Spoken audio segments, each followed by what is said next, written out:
Okay, so Arnold Barboza just defeated Jack Catterall by a split decision to win the vacant WBO interim super lightweight title. One judge had it 115 to 113 to Catterall, and the other two had it 115 to 113 to Barboza. Now this was an upset victory as Catterall was quite a clear favourite coming in at 2 to 5, and this fight also took place in the Co-op Arena in Manchester, which is pretty much Catterall's hometown. So the Mexican-American Barboza came to Catterall's backyard and upset the odds. So was this final verdict from the judges fair? Was Catterall robbed of a knockdown in round 10? Will Teofimo Lopez defend his WBO super lightweight title against Barboza, or will Teofimo vacate the belt, leading to Barboza getting upgraded to a full world champ? And just how bad of a blow is this result to Catterall's promoter, Eddie Hearn? Now before we get into the significance of this result, I do just want to quickly run through how I scored the fight having just watched it live. But just to note beforehand, this isn't some in-depth tactical analysis of the fight, and nor is it some definitive scoring video of me making a strong case for one of the two fighters definitely deserving the win. I'm just doing this to give a gist of what kind of fight this was. I'm recording this right after having watched the fight live, and all I have right now is the score that I gave each round and my limited short-term memory. But if I hear a lot of controversy about the scoring of the fight in the coming days, or if you hear how I describe a certain round and it sounds like I don't know what I'm talking about, as I'm sure you'll let me know about in the comments, then maybe I'll give it a rewatch in the coming days, although this fight isn't very worthy of a rewatch in regards to entertainment value. And one more thing before I get into my scorecards. I was indeed rooting for Jack Catterall in this fight. He's the Englishman, he's overdue a world title shot now, and being the degenerate gambler I am, I did have a few poxy quid on Catterall to win. So let's get into this. Now, I gave Catterall both of the first two rounds, both really close and cagey though, and I literally just edged them to him. Barely anything landed at all. But at this point of the fight I'm thinking to myself, Catterall will pick up from here. He will find the timing of his left hand and he will start to dominate more convincingly as it goes on. But round 3 I actually had Barboza just winning in another cagey round, but I'm still thinking this is them just feeling each other out and Catterall is due to start dominating. I believe the third was the round when Barboza started finding success leaping in with that 1-2-1 combo, and only the last jab of that combo would land on a retreating Catterall, but in a fight of such slim pickings that is enough. Now things didn't pick up too much in the fourth, but in my eyes, the fourth was the easiest round to score at that point in the fight, and it went in favour of Barboza, using the right hand to his advantage on the southpaw, going to the body with it. There's a lot of surface area to aim at to the body with the backhand when you're fighting an opposite stance fighter who is quite side on. Round 5 now, this is the round where it looked like the fight picked up a bit from the part of both men, and I edged that one to Catterall. And round 6 Catterall got the crowd into it, throwing some more power shots, but Barboza was landing some back. But yeah, I just gave round 6 to Catterall. So halfway through the fight I had Catterall up 4 rounds to 2. So how would I score the second half of the fight? Well cool, round 7 I gave to Barboza. He was coming forward with that 1-2-1 here again, and yeah, Catterall would just sort of back straight up and the last jab would catch him. And you can see a bit of damage just above Catterall's right eye this round from that Barboza left hand. Catterall did land a cheeky right in that 7th round, but it was after the ref said, "Stop boxing!" So it's not a scoring shot unfortunately.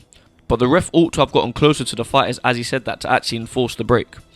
And by the way, I missed like 15 to 20 odd seconds of the 7th because my stream crashed out, but the way the fight was going I doubt I missed much. I also found it cheeky how Barboza would throw his fist up at the end of the round in celebration in order to try and sway the judges. He did it after the 6th and 7th round. Round 8, another tight round. Again, slim pickings in a lot of these rounds, and I'm just looking now at who I noted as the winner of each round for reference. But reading them aloud now, I definitely don't want to talk like these rounds were clear. But I edged the 8th to Barboza as well for that work with the 1-2-1 again and a right to the body that he landed. Now round 9, this may seem controversial because in a fight of slim pickings, when one guy lands one big shot then that's surely his round, right? And Jack Catterall did land that one big left hand, arguably the best shot of the fight. So I don't feel great in not giving Jack that round, but I just saw Barboza doing the better work at every other moment of the round, so I gave the 9th to Barboza as well. So round 10, things actually got a bit controversial here. Now I had Barboza ahead in the round from a few jabs that he landed, so I'm thinking, wow, things are not looking good for Catterall on the cards here. But what do you know? Catterall sits Barboza on his arse with a nice straight left to the body at the end of the round, and the count begins. Now the timekeeper began to count, but the ref then ruled it a slip instead. Quite controversial here, because I know this isn't your typical body shot knockdown when you sink a dirty one into your opponent's midriff that gets them to take a knee, but at the end of the day, the impact of the shot to a scoring area of the body sent Barboza to the ground, and Catterall didn't step on his foot or anything. If Barboza had lost his footing, that's on him. So my initial take here is that Catterall was robbed of a 10-8 round in the 10th. But a 10-9 round for Catterall then? I hate to say it, but no. Even though the straight left to the body at the end of the round is a scoring shot, it didn't do enough to edge the round in his favour for me. So reluctantly, due to that knockdown controversy, I have the 10th to Barboza. So after 10 I have Barboza 6-4 up. So Catterall needed a knockdown at least to pick up that WBO interim strap, on my card at least. Now the 11th was very close. I believe both men landed a power shot each and a couple jabs each, but Barboza was more active and found success catching Catterall with the jab off of that 1-2-1 again, so round 11 is another Barboza round, but slim pickings again. And the 12th, I'm going to say it now, pretty clear Barboza round from what I remember, and Catterall didn't seem urgent enough to take it to Barboza in this final round. Looked quite shattered in fact. So after 12 rounds, I have it 116 to 112 for Barboza, that being an 8 rounds to 4 scorecard. And yeah, I actually gave Barboza every round in the second half of the fight. Now I'm not saying this is some clear 8-4 win to Barboza. That's just how I gave the rounds having just watched it live. As I said, this isn't some deep dive scoring video, but I just wanted to reference my card to show just how close and uneventful this fight really was. From what I saw, because of the sheer number of swing rounds in there, probably anything between 115 to 113 to Catterall and 116 to 112 to Barboza is fair. But I'd probably say there are more clear Barboza rounds, so yeah, in the interest of fairness, I'm very comfortable with that result. But I wasn't so entertained by the fight, and again I was rooting for Catterall, so I was not impressed by his performance at all.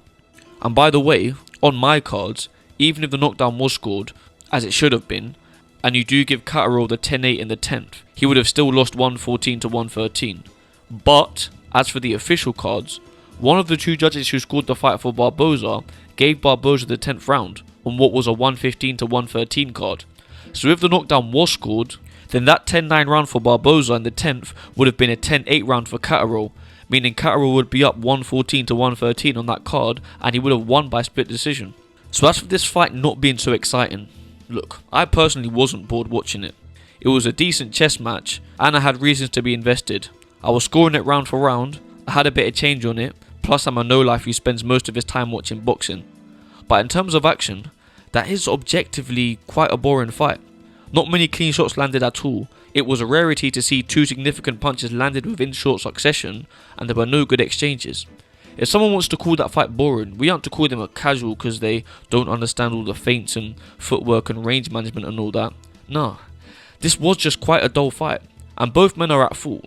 Catterall never really pushed the action, and Barboza didn't manage to set up any real nice power punches, and they were cancelling each other out at times. You've got Catterall darting out of range, and Barboza biting on Catterall's feints. The two men should of course be technically on point in there and doing their best to win the chess match, so nothing against them, but it's just kind of a bad matchup in all honesty. It's funny because Catterall has been getting labelled by fans as a boring fighter. So Matchroom Boxing produced that skit about Jack Catterall being boring, which was pretty good promo. But I thought him leaning into the boring thing would mean he'd go the other way round in the ring. And the funny thing is, his last couple of fights weren't even boring. The Prograis fight was one-sided in Catterall's favour and that, but we got action in there. You know, Catterall hurt Prograis in there and knocked him down hard. But this Barboza fight, this was actually boring. So Catterall leaned into the boring gimmick, then we actually got quite the boring fight in the ring. Again, although it's a styles matchup thing here, Catterall does what he does in there, and the likes of Josh Taylor and Regis Prograis are going to leave openings for him, but Barboza isn't. So yeah, they kind of cancel each other out. But in a fight like this, I will say that Catterall's boringness cost him.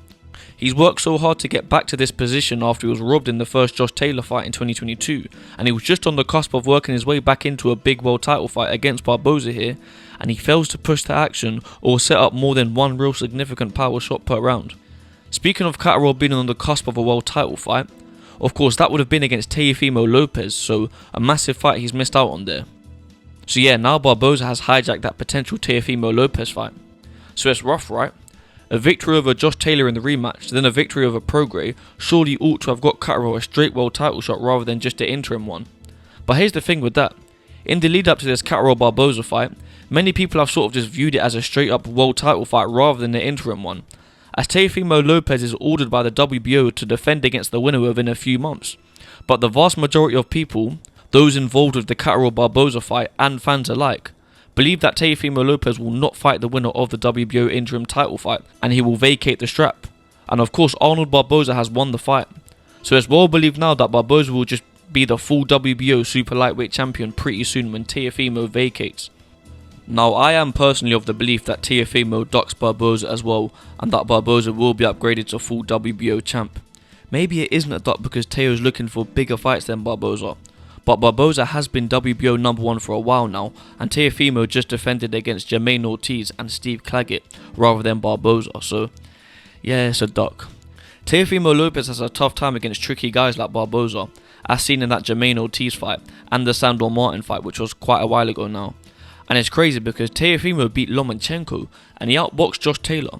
So then there's this narrative that Teofimo has the beating of all the top guys, but he struggles with these tricky and awkward guys, so why take this kind of fight? He should go for the big fights against Devin Haney and all that. But at the end of the day, forget about all that. If Teofimo doesn't fight Barboza next and vacates his world title to avoid that fight, then how do you not call it a duck, no matter who he fights next?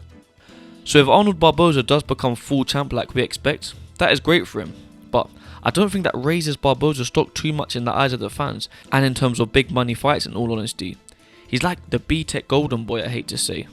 Obviously Oscar De La Hoya runs Golden Boy and Bernard Hopkins works with the promotional stable alongside him, and when the sort of Golden Boy Ryan Garcia, if you like, was having static with Hopkins and De La Hoya in the build up to the Oscar Duarte fight, this resulted in Bernard Hopkins starting to push Arnold Barboza as the new Golden Boy, and Barboza had just signed with Golden Boy at this point, and Hopkins was pushing him as the guy to beat Ryan Garcia, out of spite, and this is how Barboza first started to really get promoted like that to the fans. Some of the fans who were hearing of him for the first time then must have been like, who's this inactive 28-0 guy who's somehow the WBO number 1? He must have a padded record. The next time Barboza showed his face in front of the casual fans was to do with Ryan Garcia's next fight after the Duarte fight. So yes, Arnold Barboza was on the undercard of Ryan Garcia vs Devin Haney, but he was also the replacement opponent for that Ryan Garcia vs Devin Haney main event, in case Garcia didn't make it to the ring as many people theorised about in the lead up to that fight. So Barboza had this big moment at the press conference when Oscar De La Hoya brought him up to the podium to say his little piece.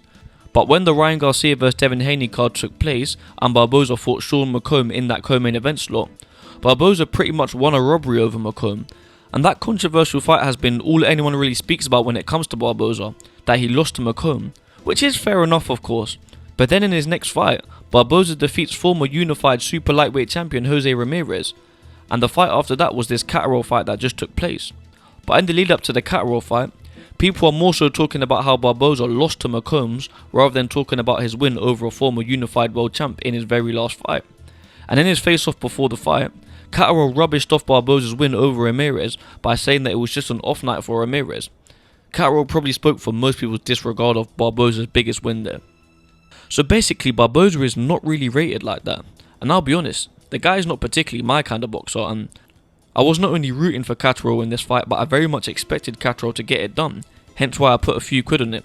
But Barboza done it, man, and we have to give it to him. He upset the odds, and he beat the guy who was meant to be the one getting his due and taking over the 140 pound division. And back to the Teofimo Lopez thing, the same way that I'm definitely not some big Arnold Barboza fan, I'm not some Teofimo Lopez hater by saying that he's ducking Barboza. But unless I have the meaning of ducking mistaken, then it's kind of a fact. So I'm just trying to keep it real here, and it so happens that after this Barboza Catterall fight just now, me keeping it real is favouring Barboza here. Because again, I wanted him to lose, and I thought he was going to lose against Catterall, but I did score the fight for him when it happened. So yeah, this Arnold Barboza guy ain't the most exciting at all, and he ain't no fan favourite, but he's done his thing here, so let's just give him the plaudits, rather than just being negative about Catterall or calling this fight a robbery. Now you see the path that Jack Catterall was on, and should still be on had he won this fight. To me, I was getting ready to call him Matchroom Boxing's biggest star. So that brings me on to the Eddie Hearn stuff now.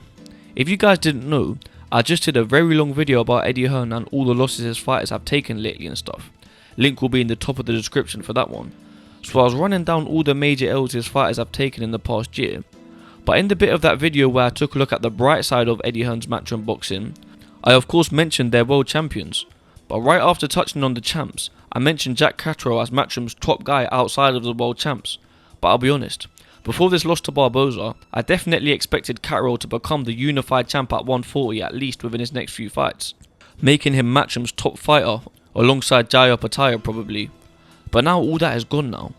One of Hearn's main guys who has put together a World Championship resume and was going to take over the division chokes against Arnold Barboza. And with the fan base Catterall has, he could have went on to be an undisputed champ boxing boring. Still would have been a star as he would be winning, and that's all that matters. But now he's lost. Things have changed. I do see it being hard for him to bounce back. Like, even though he was robbed in the first Josh Taylor fight, he had issues with activity after that official loss. So big L for Eddie Hearn tonight. And to be honest, I was going in on the Matchroom fighter losses in my last video, and I posted it shortly before this fight. But not one part of me thought, let me wait and see if Jack Catterall loses this weekend so I can add another major loss to this video.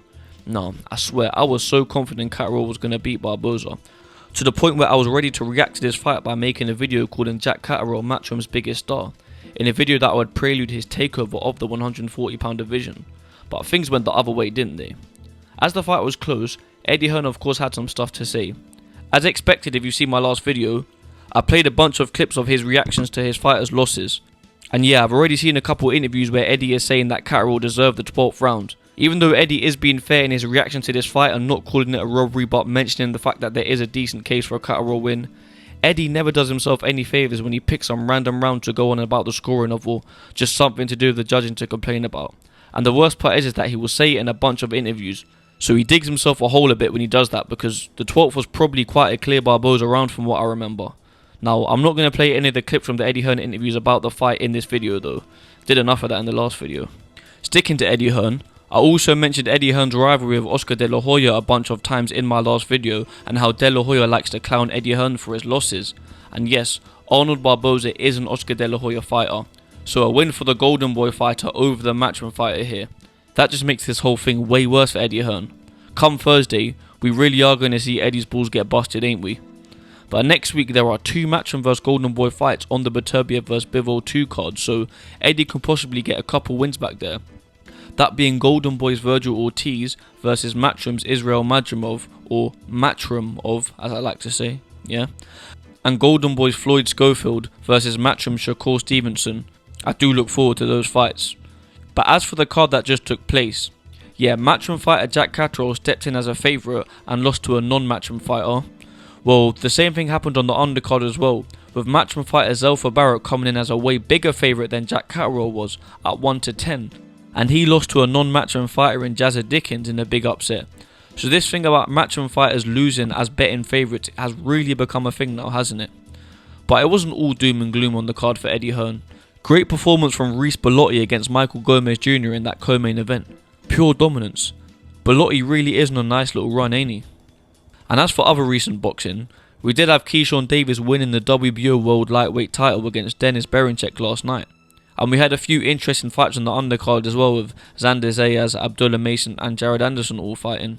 I did a couple of community posts last night while watching that card live, mainly about Abdullah Mason and Keyshawn Davis. So yeah, I just want to focus on the Catterall fight in this video, so check out my posts on those fights. And as for Jared Anderson's fight, I'll just say now that, yeah, that was bad. Actually, as for very recent fights, literally just as I'm speaking, on DAZN, Oscar Duarte, who I have mentioned earlier in this video, has just knocked out Madueno. But yeah, thanks for listening to me waffle just now.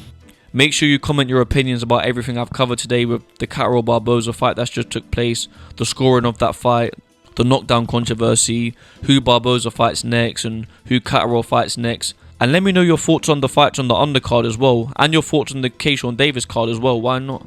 Also, do be sure to check out my last video about Eddie Hearn, and you have been listening to O.M.E. Boxing.